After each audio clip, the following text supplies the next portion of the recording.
বন্ধুগণ, আমি অধ্যাপক মোস্তাক মনির, বাংলাদেশ।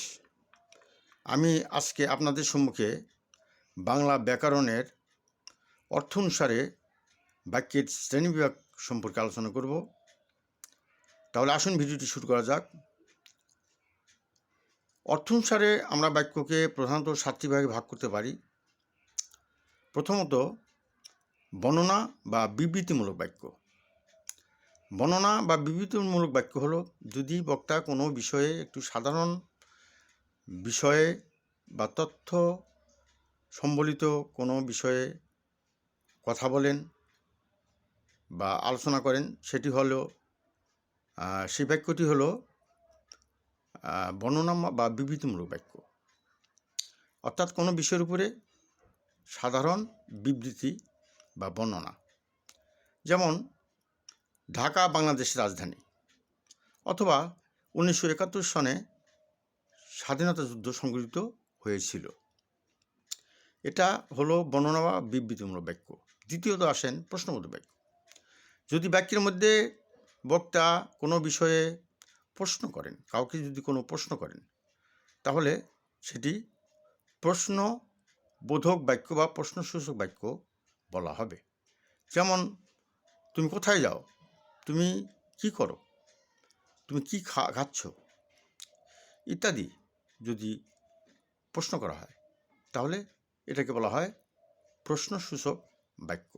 তৃতীয়ত, আমরা বলতে পারি আদেশসূচক বাক্য।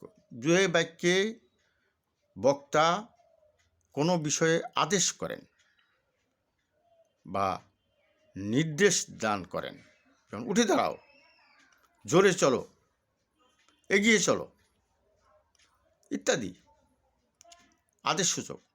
পড়তে বসো, এই সমস্ত যে অর্ডার বা আদেশ প্রদান করা হয় যে বাক্যের মধ্যে, তাকে আমরা আদেশসূচক বাক্য বলবো।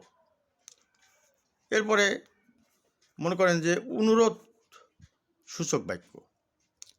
যে বাক্যের মধ্যে বক্তা কোনো বিষয়ে কাউকে কোনো অনুরোধ করেন, তাকে বলা হয় অনুরোধ সূচক বাক্য। যেমন, তুমি আমার এই কাজটি করে দাও, তুমি অনুগ্রহপূর্বক আমাকে একটু হাসপাতালে নিয়ে যাও,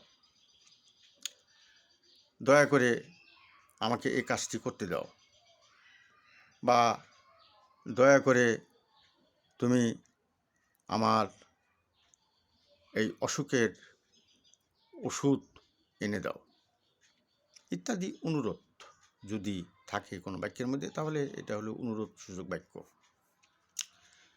এরপরে আমরা আসতে পারি বিস্ময়সূচক বাক্য। যদি কোনো বাক্যের মধ্যে কোনো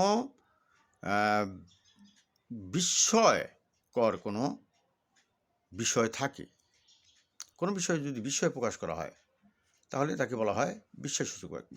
কি বিভৎস কাণ্ড, কি ভয়ানক ঘটনা,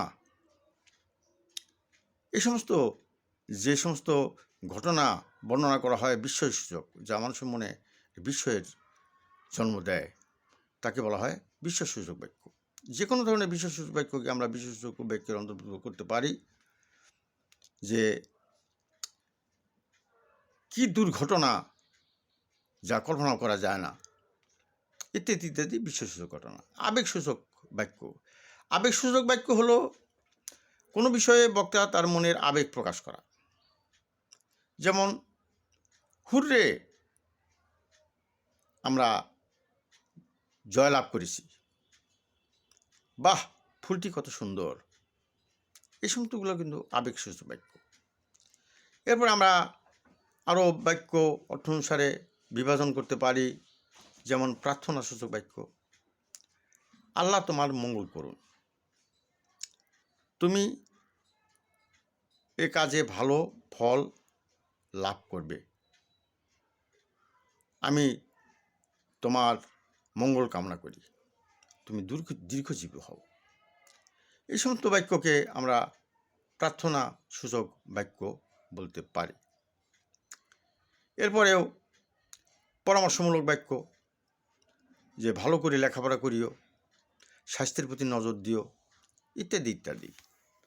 তে আমরা এতক্ষণ বাক্য চ্যাপ্টারের যে বিশেষ করে অর্থ অনুসারে যে বাক্যের শ্রেণীবিভাগ নিয়ে আমরা একটা সংক্ষিপ্ত আলোচনা আপনাদের সম্মুখে উপস্থাপন করলাম। আমার এই আসল আলোচনা মূলত